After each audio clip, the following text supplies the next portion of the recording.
नमस्कार दोस्तों, लक्ष्मण क्लासेस में आपका स्वागत है। हम लोग पढ़ रहे हैं कक्षा 10 की विज्ञान। ये चल रहा है चैप्टर नंबर 2। तो चैप्टर नंबर 2 का हम पहला पार्ट आपको कंप्लीट करा चुके हैं और ये सेकंड पार्ट चल रहा है। पहले पार्ट में हम अम्ल के बारे में पढ़ चुके हैं, ठीक है। और इस पार्ट में हम पढ़ेंगे अम्ल के क्वेश्चन आंसर। तो अम्ल क्या था, मैं एक बार आपको समझा दूँ। तो वे पदार्थ जिन्हें हम जल में मिला दें और हमें अगर H+ आयन दिखाई दें तो ऐसे पदार्थों को हम अम्ल कहते हैं, ठीक है। अम्ल समझ में आ गया। अब हम बात करते हैं क्वेश्चन आंसर की। तो 2 क्वेश्चन करा चुका था, तीसरा क्वेश्चन देखिएगा। क्वेश्चन ये है, अम्ल को तनुकृत करते समय, ठीक है ना। तो क्वेश्चन को जरा गौर दीजिए। अम्ल को तनुकृत करते समय, तनुकृत का मतलब है ये पतला करना। जो अम्ल से बोतल में आता है, जैसे कि ये बोतल है अम्ल की, ये क्या है, एक बोतल है, ये अम्ल की बोतल है, ठीक है। इसमें जो अम्ल रखा है वो कैसा होता है, सांद्र होता है। सांद्र का मतलब गाढ़ा आता है, मोल, जब मोल लेके आते हैं तो वो गाढ़ा होता है अम्ल, ठीक है। तो इसको हमें क्या करना होता है, पानी में मिलाना होता है। इस अम्ल को क्या होता है, पानी में मिलाना होता है, जिससे कि ये तनु हो जाए, पतला हो जाता है, ठीक है। तो अम्ल को तनुकृत करते समय यह क्यों अनुशासित करते हैं। जैसे टीचर लोग होते हैं, गुरुजी होते हैं, वो लैब में बच्चों से कहते हैं बेटा ऐसा है कि जो अम्ल है इसको तनुकृत करना है, तो समझाते हैं, अनुशासित करते हैं कि अम्ल को जल में मिलाना चाहिए। जब हमें इसको पतला करना है तो ये अम्ल है, अम्ल को एक बीकर में रख लो जल, क्या ले लो, जल, जल में मिलाना चाहिए। अम्ल को बूंद बूंद करके जल में मिलाना चाहिए, ना कि जल को अम्ल में। क्वेश्चन ये, ऐसा क्यों अनुशासित करते हैं गुरुजी, ये आपको समझाना है इस क्वेश्चन में। मुझे उम्मीद है कि क्वेश्चन समझ में आ गया होगा, ठीक है। तो इस क्वेश्चन को समझने के लिए कुछ घरेलू एग्जाम्पल लेता हूँ, फिर मैं आपको क्लियर करूँगा कि क्वेश्चन क्या कह रहा है, ठीक है ना। तो ज़रा समझो घरेलू एग्जाम्पल के माध्यम से। देखो, ये एक कढ़ाई है और इस कढ़ाई में सरसों का तेल रखा है। क्या क्या तेल है, सरसों का तेल रखा है, जो कि बहुत गाढ़ा होता है। और इस तेल को हमें करना है तनु। तो इसमें अगर हम क्या डालें, पानी डाल दें, क्या डाल दें, पानी डाल दें, तो क्या होगा, एकदम विस्फोट होगा, एकदम विस्फोट होगा। और हम लोग क्या हो जाएंगे, हम लोग जल जाएंगे। क्लियर, हम लोग क्या हो जाएंगे, जल जाएंगे, ठीक है। अब इसका उल्टा केस लेते हैं। देखो, अब ये कढ़ाई है, देखो ये रही कढ़ाई। अब इसमें हमने क्या भर लिया, पानी, क्या भर लिया, पानी। और हमें करना क्या है, पानी को, वो तेल को तनु करना है। अब हमने इसमें पानी ले लिया और हम बूंद बूंद करके, यहाँ चमचे की हेल्प से बूंद बूंद करके यहाँ पे तेल गिराते हैं। अब बताओ कि विस्फोट होगा, विस्फोट नहीं होगा और तेल भी हमारा तनु हो जाएगा। क्लियर हो रहा है आप लोगों के। ठीक इसी प्रकार अब अम्ल की बात करते हैं, ठीक है। अब देखो, ये अम्ल है, इस बोतल जो है अम्ल की, ये बोतल है अम्ल की, इस बोतल का अम्ल अगर बूंद बूंद करके किसी पानी के पात्र में अगर हम टपकाते हैं, तो ये अम्ल जो सांद्र था वो यहाँ तनु हो जाएगा। तनु का मतलब पतला हो जाएगा, क्लियर। और कोई भी विस्फोट नहीं होगा, ठीक है। इसका अपोजिट केस ले लो। देखो, अब ये रही बोतल अम्ल की, ठीक।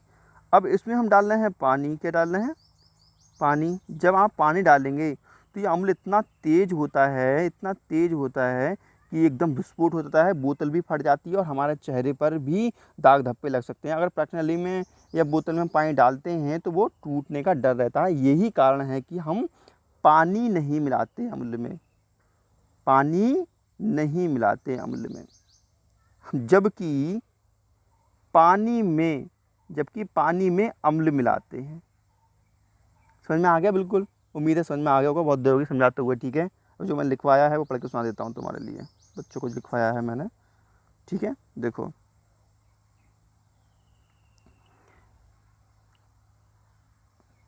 अम्ल को तनुकृत करते समय बच्चों को यह अनुशासित किया जाता है कि सांद्र अम्ल को तनु करने के लिए जल में मिलाना चाहिए। सांद्र अम्ल जो है उसको तनु करने के लिए हमें क्या करना चाहिए, जल में मिलाना चाहिए, ना कि जल को अम्ल में, ठीक है। क्योंकि यदि सांद्र अम्ल को जल में मिलाते हैं तो आसानी से अम्ल तनुकृत हो जाता है। समझ में आ गया होगा मुझे उम्मीद है, क्योंकि मैं समझा चुका हूँ आप लोगों को अच्छे से।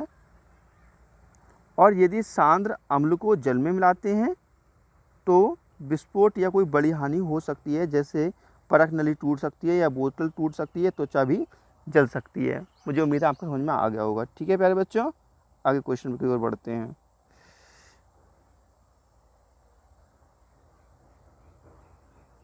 Question number 4।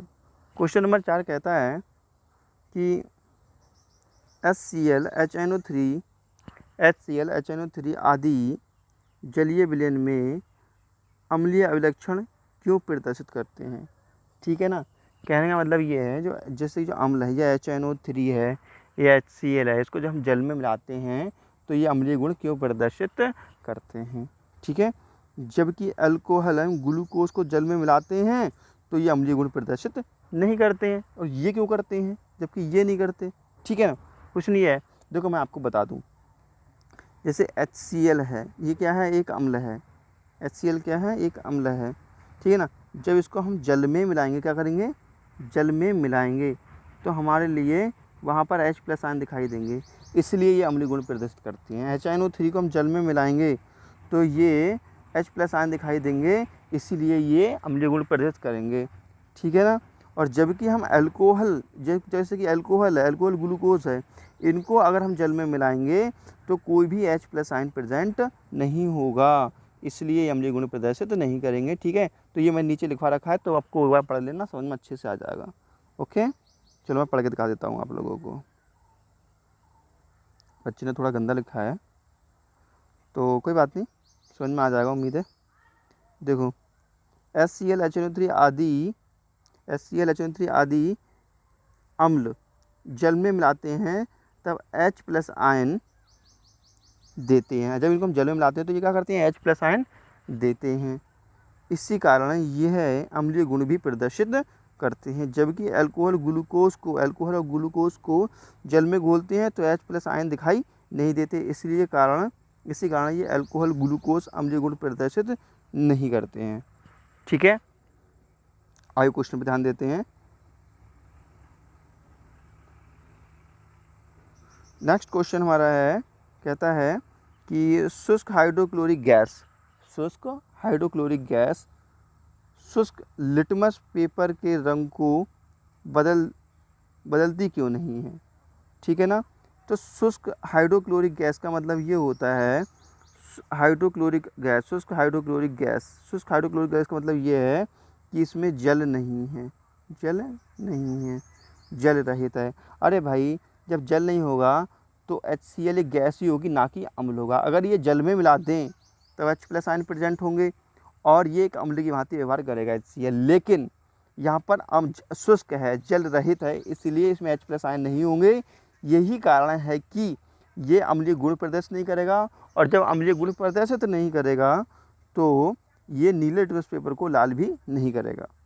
ठीक है ना, देखो, शुष्क हाइड्रोक्लोरिक गैस शुष्क लिटमस पेपर के रंग को नहीं बदलती है, क्योंकि शुष्क हाइड्रोक्लोरिक गैस में H+ आयन नहीं होते हैं। भाई, जब जल में नहीं मिलाएंगे तो H+ आयन नहीं होंगे, जब H+ आयन नहीं होंगे तो अम्लीय गुण प्रदर्शित नहीं करेगा, और अम्लीय गुण प्रदर्शित नहीं करेगा तो फिर नीले लिटमस पेपर को लाल भी नहीं करेगा। ठीक है, चलो लास्ट क्वेश्चन पर ध्यान देते हैं।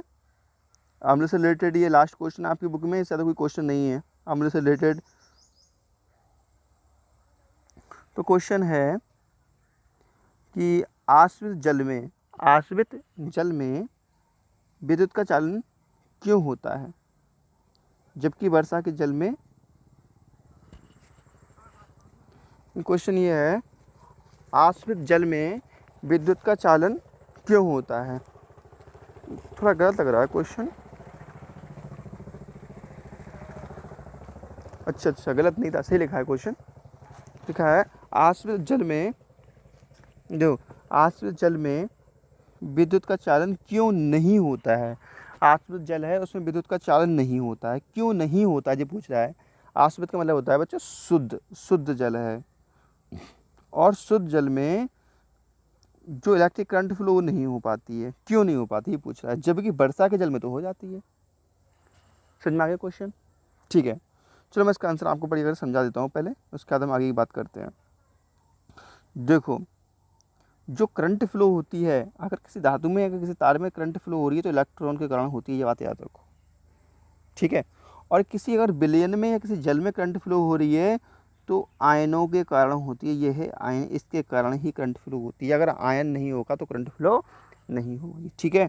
तो यह है आश्रित जल। आश्रित जल का मतलब था शुद्ध जल। शुद्ध जल में विद्युत का चालन क्यों नहीं होता है? देखो, जो शुद्ध जल होता है वो उदासीन होता है। कैसा होता है? शुद्ध जल कैसा होता है? उदासीन। और शुद्ध जल जब उदासीन होता है तो इसमें कोई भी आयन प्रेजेंट नहीं होते हैं। जब कोई आयन प्रेजेंट नहीं होते हैं तो भाई, जब आयन प्रेजेंट नहीं होंगे तो सीधी सी बात है कि करंट भी फ्लो नहीं होगी। क्लियर हो गया आप लोगों के? अब